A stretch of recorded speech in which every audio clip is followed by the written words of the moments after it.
Donc je me présente, Walter, alias Mantrix, donc de la chaîne Mantrix évidemment. J'ai une expérience moto d'à peu près 70 motos, donc je suis là pour vous servir. Alors comme je vous l'ai expliqué, donc je vais vous parler de la Himalayan 411, celle que je possède, que j'ai appelée Bidule. Donc je vais vous parler des petites modifications que j'ai apportées, hein, et de tout ce qui est faisable dessus et de ce que je pourrais reprocher. Donc les inconvénients et les avantages de cette moto.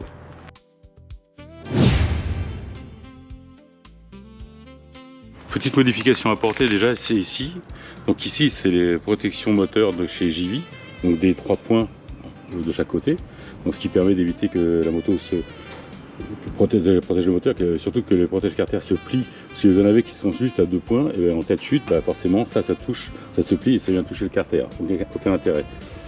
Un petit protège bocal de liquide de frein arrière qui est là, qui empêche justement en cas de chute de le percer. Et ici une petite protection aussi métal, donc du maître cylindre arrière. Là, le pot d'échappement que j'ai changé aussi, qui est un pot d'échappement de la marque Power Rage, et le modèle SS, donc qui vient directement d'Inde. Alors tous les produits dont je vais vous parler, par la suite, si ça vous intéresse, en commentaire vous me le direz, et je vous mettrai les liens pour les commander et à combien je les ai payés. Voilà. Donc ici à l'arrière, vous allez avoir des sacoches de type 28 litres. Donc ce sont des sacoches semi-rigides, elles ont des renforts à l'intérieur, donc de la marque Vevor. Donc Vevor, c'est un truc italien, allemand, je sais pas exactement, donc qui fournit plein de choses, même de l'outillage. Donc le bon gabarit, les deux sacoches m'ont coûté 130 €, donc ce qui est un prix relativement raisonnable. Elles ont été livrées sous un délai de moins d'une semaine, pareil, tout à fait raisonnable. Ici vous avez un système pour mise à l'air, donc pour décompresser l'air qui est dans les sacoches. Donc c'est juste un petit prise d'air qu'on tourne avec le bouton pour dévisser et pour visser, pour bloquer. Aussi une petite modification que je vais vous parler sur la sacoche Vevor, qui est là, la 28 litres. J'ai adapté des systèmes de fixation de vélo normalement qui sont vendus sur Temu, AliExpress, etc. qui me permettent de la positionner rapidement, hein, et de pouvoir la retirer facilement. Donc ça me permet d'éviter d'avoir les sangles qui sont là, qui passent par-dessus la selle. Je mets ça, évidemment je rattache les sangles qui sont sur le côté, je vais vous montrer comment on fait, et ça permet d'aller beaucoup plus vite.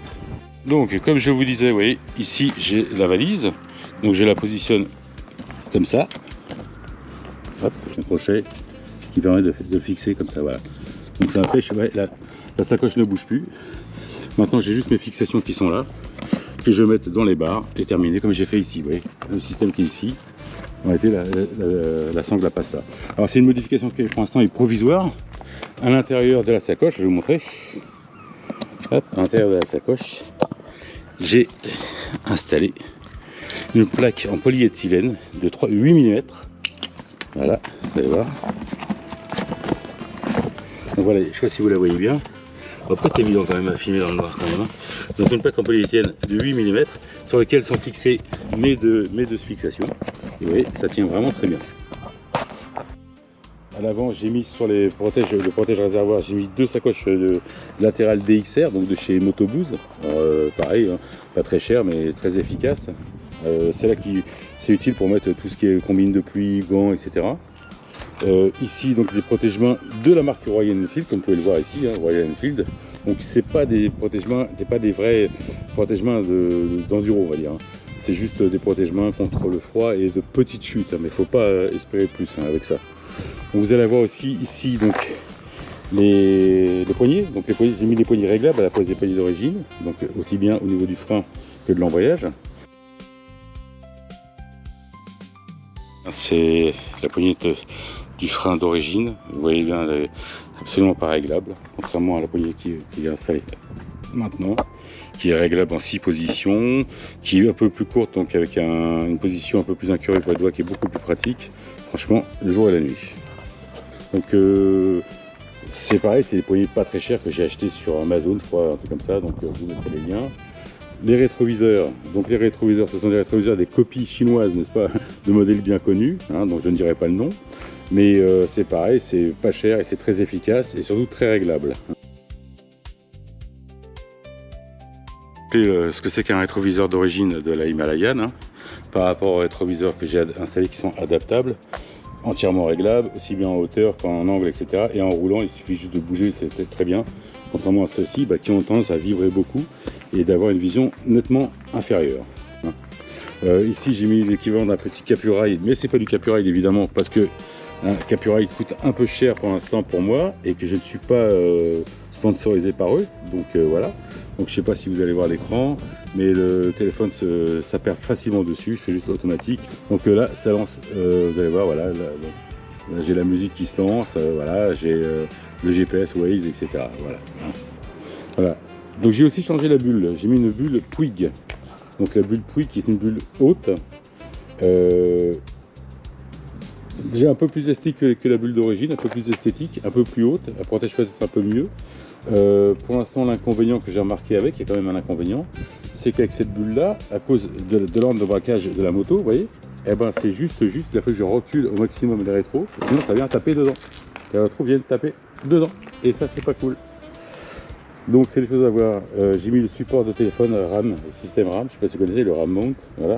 Donc les fameuses poignées dont je vous ai parlé aussi au niveau de l'embrayage. J'ai mis quoi aussi? Oui, voilà. Là on les voit mieux, donc ça c'est les supports valises d'origine de Royal Enfield. Et là ce petit top case, donc c'est un petit top case de la marque Explore, petit top case en PVC, hein, qui fait très bien l'affaire, c'est un 38 litres je crois, et qui fait très bien l'affaire pour mettre un casque intégral ou un casque modulable en dedans. Mais voilà, parce que plus gros ça sert à rien sur une moto comme ça, déjà qu'elle n'a pas beaucoup de puissance, donc là on la ralentit. J'ai mis à l'avant comme à l'arrière des plaquettes de frein Brembo Enduro, qui sont des plaquettes qui freinent un peu mieux. Bon, à l'arrière déjà d'origine ça freine très bien, mais le souci qu'il y a à l'avant, il est un peu amélioré, c'est que le freinage avant n'était pas terrible, là il est un peu meilleur. Voilà. Et j'ai mis des pneus neufs, ce sont des Continental Escape. Donc voilà. Qu'est-ce que je peux dire? Ah oui, j'ai mis aussi un autre truc qui est pas mal, vous allez voir. Ça se passe sous la selle. Ça s'appelle le Fuelix. Alors le Fuelix, à la base, quand vous voyez toutes les vidéos des gens qui le positionnent, qui l'installent, qui le positionnent, qui le testent, hein, ils font ça et ils le mettent là, à la place de la trousse à outils. Déjà, on perd la place de la trousse à outils. Et l'inconvénient, eh ben, ça tire à mort le câble et on peut rien faire. Moi, je l'ai positionné parfaitement là. Vous voyez, regardez, il est là. Exactement ici. Vous voyez là. Il est bien parfaitement à sa place sur la boîte à air, parce qu'il y a un petit creux dans la boîte à air d'origine. Et c'est parfait. Donc maintenant, je vais faire écouter le moteur avec le Power Rage. On va d'ailleurs voir normalement les voyants du Fuelix qui vont clignoter, normalement, si je ne m'abuse. Voilà. On va passer du rouge au vert, normalement.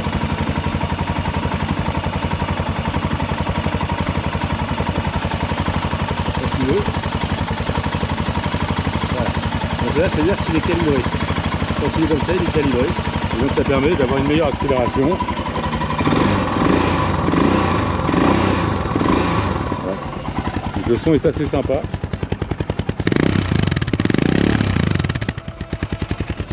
Voilà. Donc, concernant les modifications, je pourrais vous montrer aussi comment on installe le Fuelix. Franchement, c'est hyper simple. Parce que le Fuelix, il y a juste un branchement à faire sur la sortie de la sonde lambda, hein, et après derrière on branche directement sur la batterie, sur le moins de la batterie. J'ai fait aussi un autre système ici qui me permet d'avoir ici, j'ai un USB A et un USB C. Enfin, je vais vous montrer, hop, quand il veut, voilà, hop, voilà. Donc là c'est un USB A, je referme et en haut j'ai un USB C, voilà, qui est ici. Alors ce système là je l'ai mis en système SAE qui est là, et il est en attente, hein. Je le branche pas tout de suite, je le branche que quand j'en ai besoin, ça m'évite de bouffer la batterie. Autre avantage de ce système là, ça me permet de pouvoir recharger la batterie sans avoir besoin de débrancher quoi que ce soit. J'ai juste à mettre ça et je peux recharger ma batterie avec mon chargeur SAE, voilà. Petite modification apportée aussi qui n'est pas des moindres, les guidons de la Royal Enfield ne sont pas réputés très solides en cas de chute, hein, donc il y a plusieurs qui ont tordu leur guidon. Ça c'est une barre de renfort qui se met là, vous voyez, là. Et là j'ai mis dessus une petite mousse Royal Enfield. Tout ça, c'est pareil, je peux vous mettre le lien en description, ça coûte pas cher et ça peut vous sauver votre guidon. Voilà. Sur le réservoir j'ai mis des protections, je ne sais pas si vous les voyez bien là, avec le relief, avec le contre-jour. Je vais peut-être passer de l'autre côté, ça sera peut-être mieux, on verra peut-être plus facilement, voilà.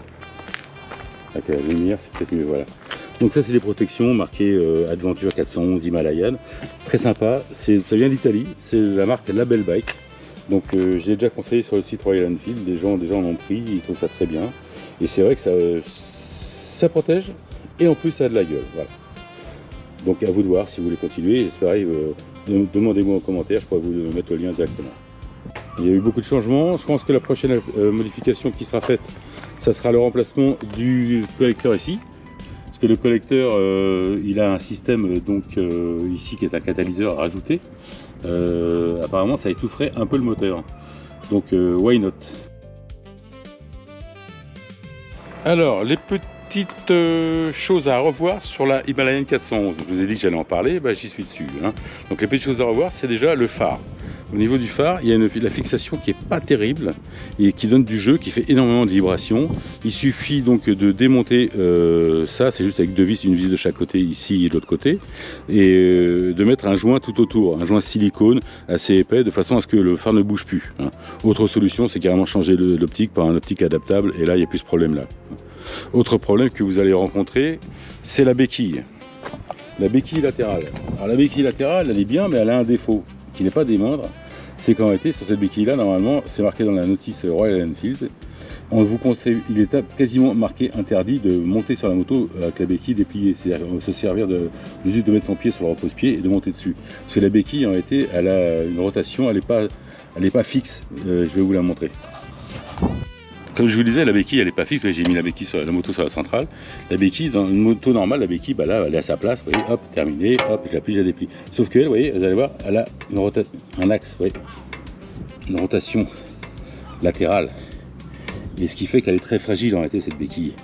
Et si vous faites comme moi dans les 100 kg, eh ben, elle va pas aimer du tout si vous montez dessus, elle risque de péter le support avec.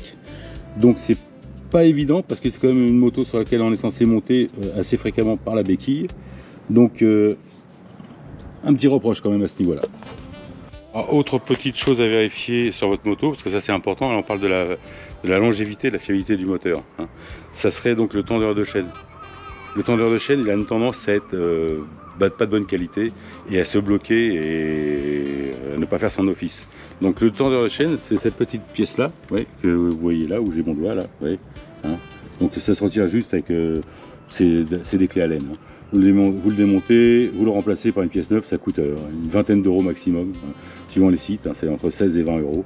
Vous le remplacez et vous sauvez votre moteur. Si jamais c'était le problème, vous venez de là, d'accord? Il y a aussi une chose qu'il faut voir au niveau du phare. Je vous ai parlé de la fixation, mais il n'y a pas que ça. Il y a aussi au niveau de l'éclairage. Donc l'éclairage d'origine, il n'est pas terrible. Moi, je l'ai remplacé par une ampoule à LED. Je ne sais pas si vous allez la voir. Hein. C'est une ampoule à LED qui éclaire très bien. Je vais vous démontrer. Hop. Je vais la démarrer, parce qu'évidemment, il faut démarrer pour que le phare s'allume. Voilà. Donc ça éclaire très bien. Là, c'est en phare, et là, en plein phare. Oui.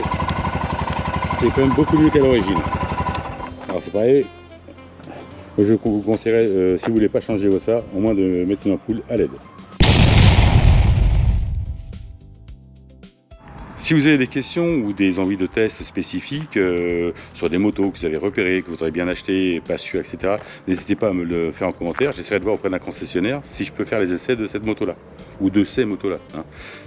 Alors, je vous rappelle que toutes les modifications que j'ai portées sur la moto, tous les conseils que je peux donner sur cette moto, si vous en avez vraiment, si ça vous intéresse, si vous voulez faire la même chose, n'hésitez pas, mettez-moi en commentaire et moi je vous répondrai directement et je vous donnerai les liens directement pour acheter le matériel. Voilà. Que cette petite vidéo donc sur la Himalayan et les modifications vous aura plu. N'hésitez pas à vous abonner ou à liker déjà, ça serait déjà bien pour moi.